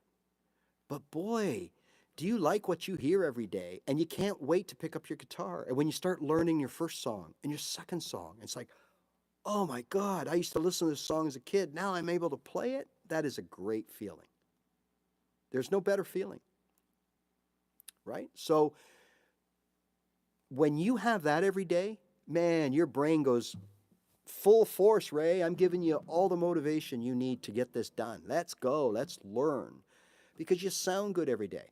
Now, part B of that is kind of a mistake people make, is they don't go long enough enjoying the fruits of their labor. Even though you can only play 2, 3 songs, maybe 4, maybe 1, maybe whatever, you still sound good and you should enjoy it. You should sit there and strum that guitar and sound good and know that you sound good and build your confidence, you know? And then someone says, whoa, that's great, but play a C sharp minor, and you're like, oh, maybe I am shit.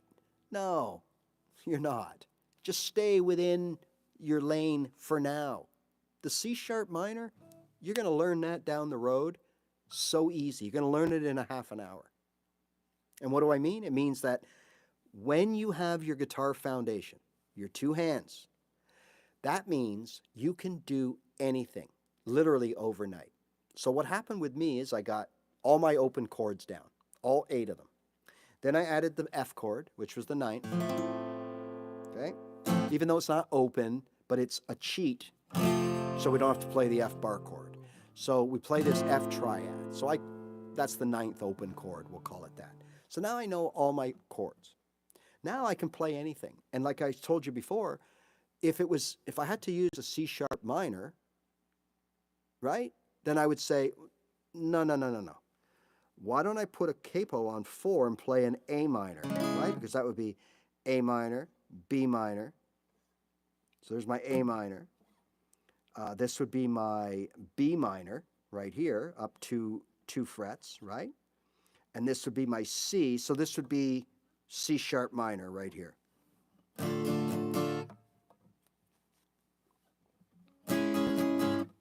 Okay?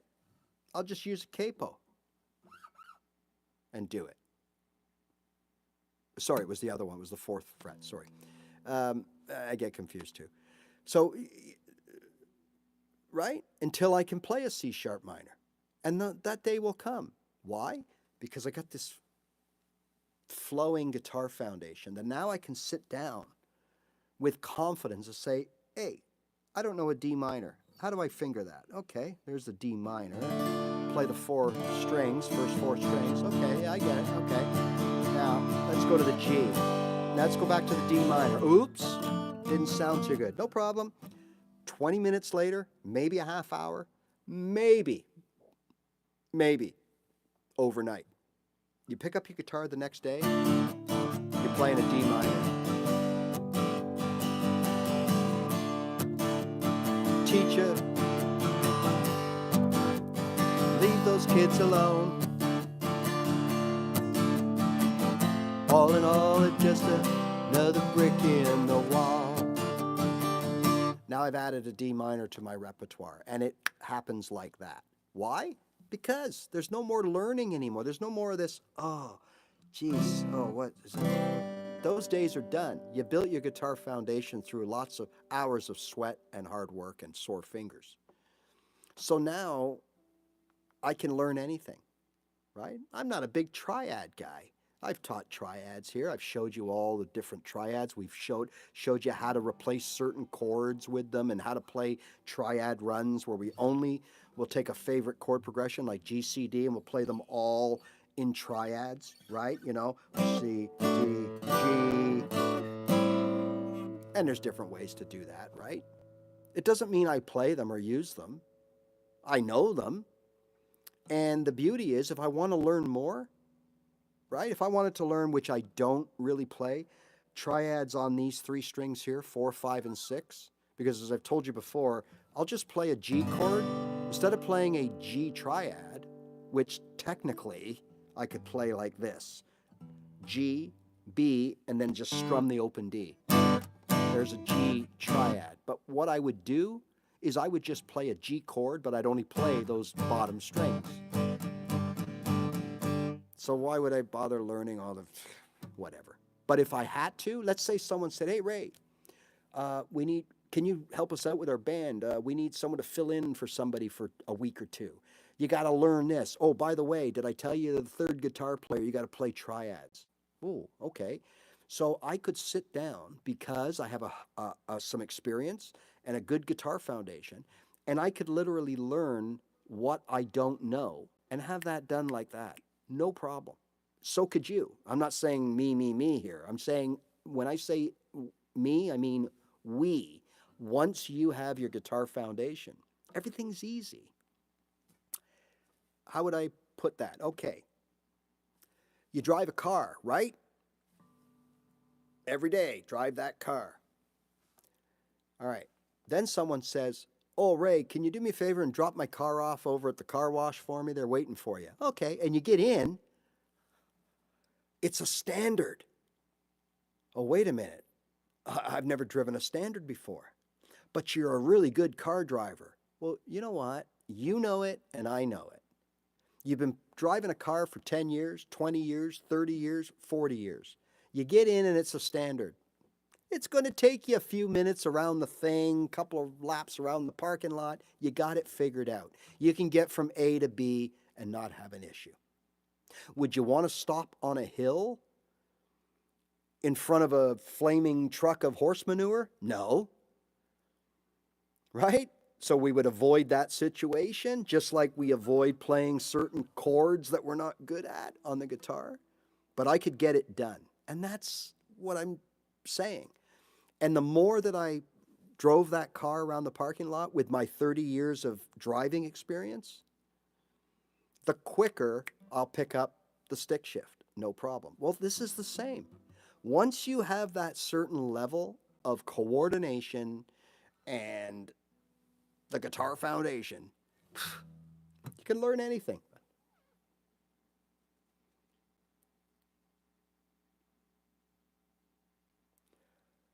Okay, I will.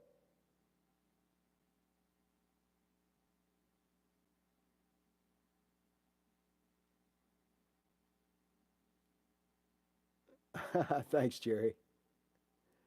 Uh,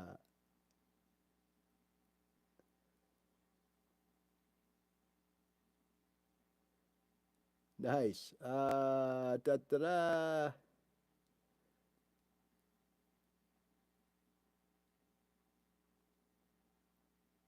Oh, no, no, you're not learning the guitar. Come on. What are you doing here, no, no? Uh,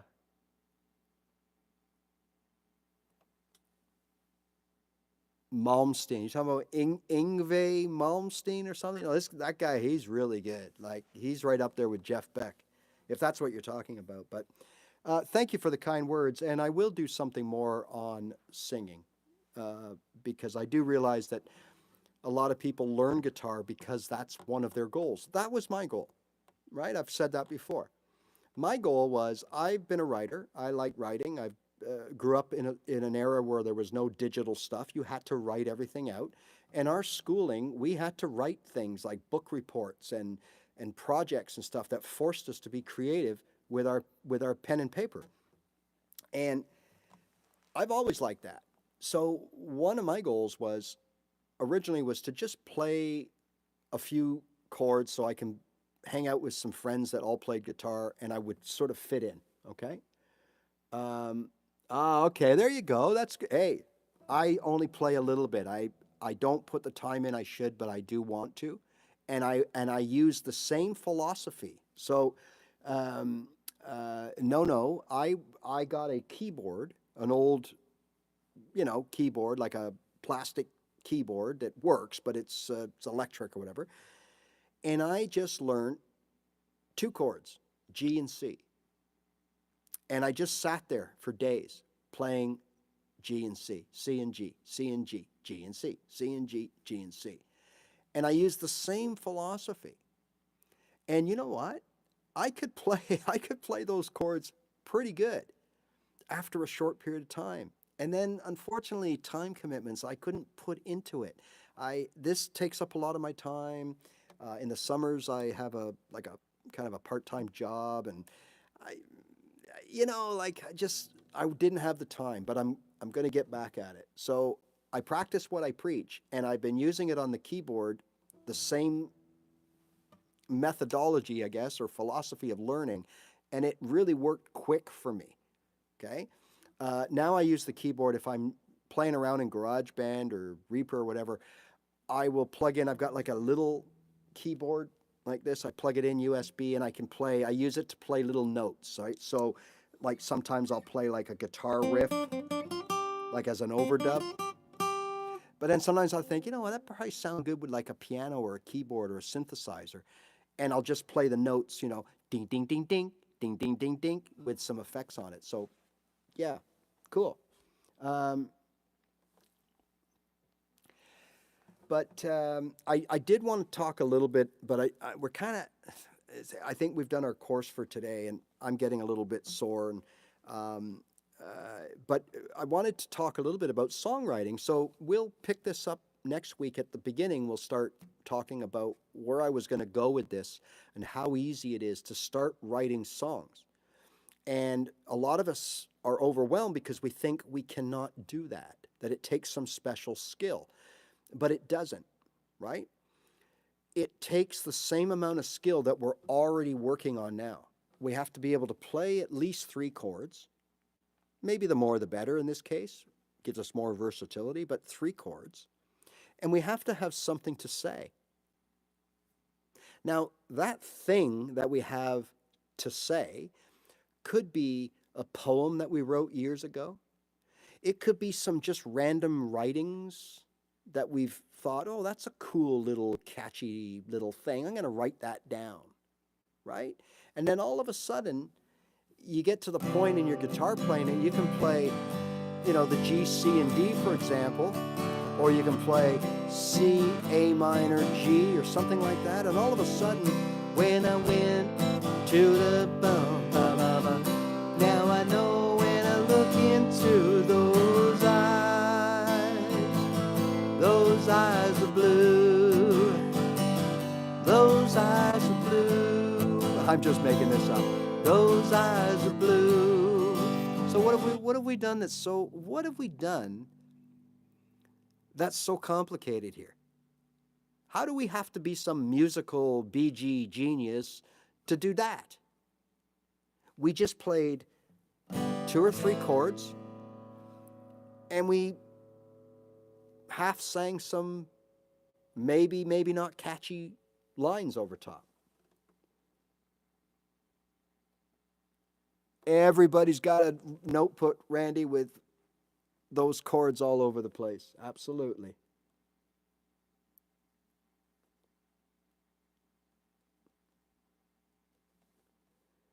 What was that? Oh, I can't see that.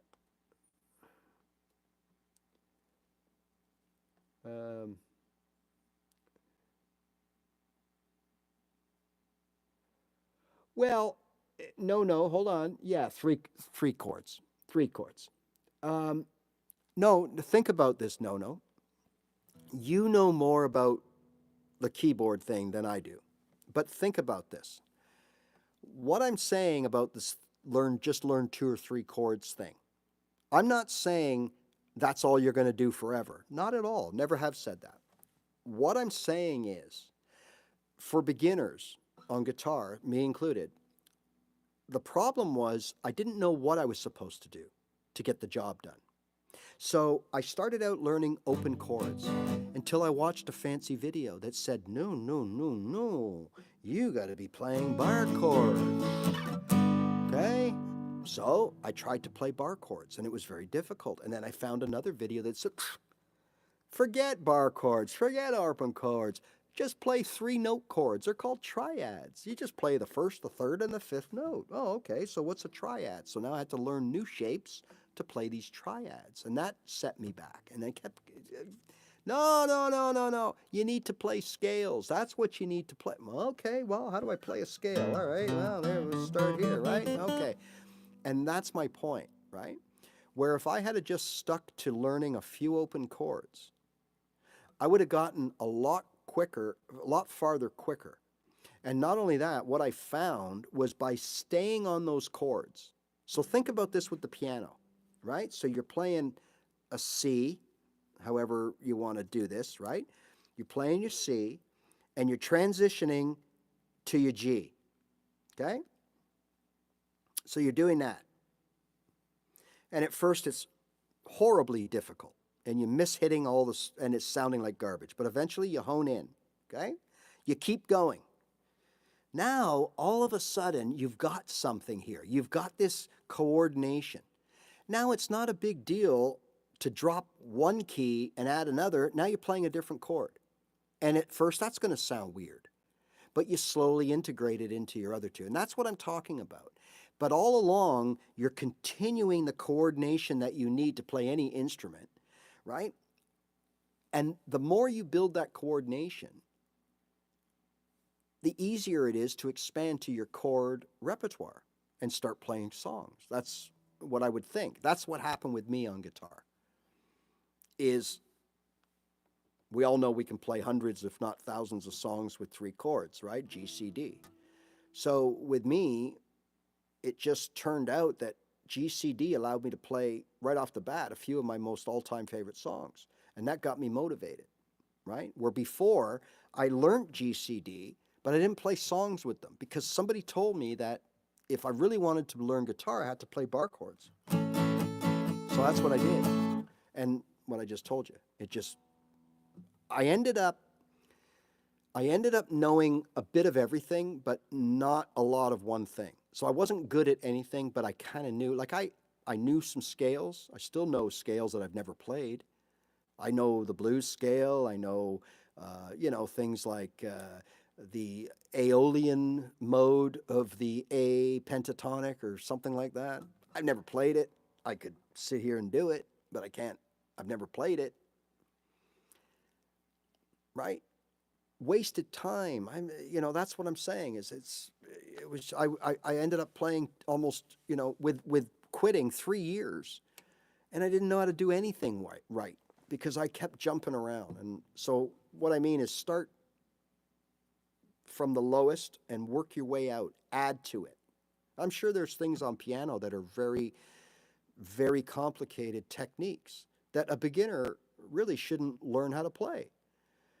Because, I guess you could, but wouldn't you be better off just getting your basic chords down first so you can start playing basic songs and then add these little as you get better? But anyways, that's what I meant by that.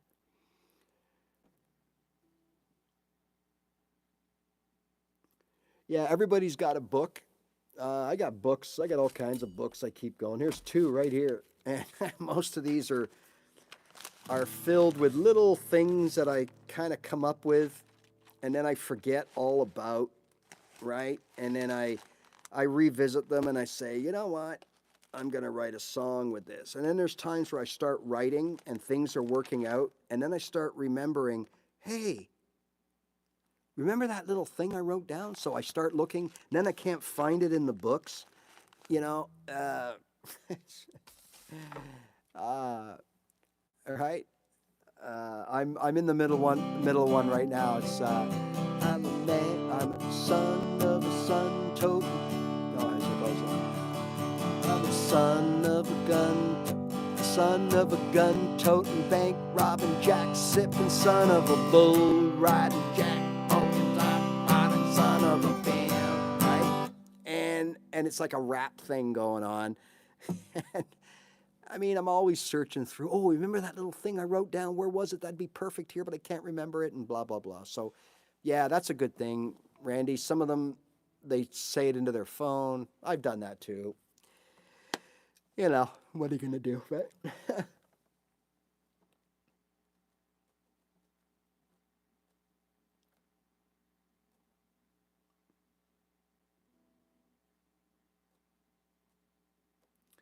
Yeah, I think, you know what? That's the whole thing, is I think if you start and you perfect, even just that way, you can start being musical with your instrument, even though you don't know how it all works, right? Like driving a car. I don't know how to build the engine. I don't know how to fix the engine. I don't know how the transmission works. I don't know anything about that. All I know is what I need to know. Put the key here, right? There's the pedals, and where does the gas go? Oh, and this turns it. That's all I need to know. So with guitar or piano, yeah, there's all kinds of stuff, but I don't really need to know it in order to play basic versions of songs. I don't need to know scales. I don't need to know guitar theory. I just need to know what Google tells me. Play a G, play a C, play a D. Mama, take this badge. You get it. All right. All right, folks, look. Another Thursday has come and gone.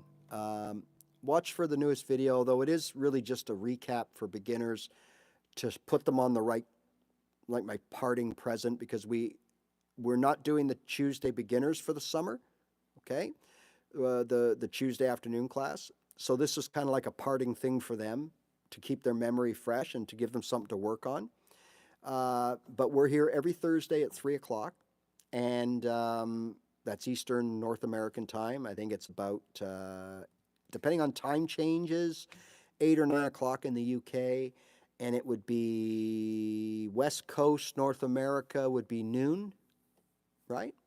And we talk about anything and everything, as you can see from today. We kind of went all over the place today, and that's great, right? And like I said, we even talk about guitars sometime, especially those of you that are either buying your first one or just bought your first one. I love to hear about the experience, especially when someone asks, which I hope you don't ask now because I'm getting a sore throat. Ray, any advice? I'm going to buy my first guitar. Stop, don't. I can't do it. Yes, I got all kinds of advice, but we'll talk about that another day. All right, everybody. See you later.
See you later, guys.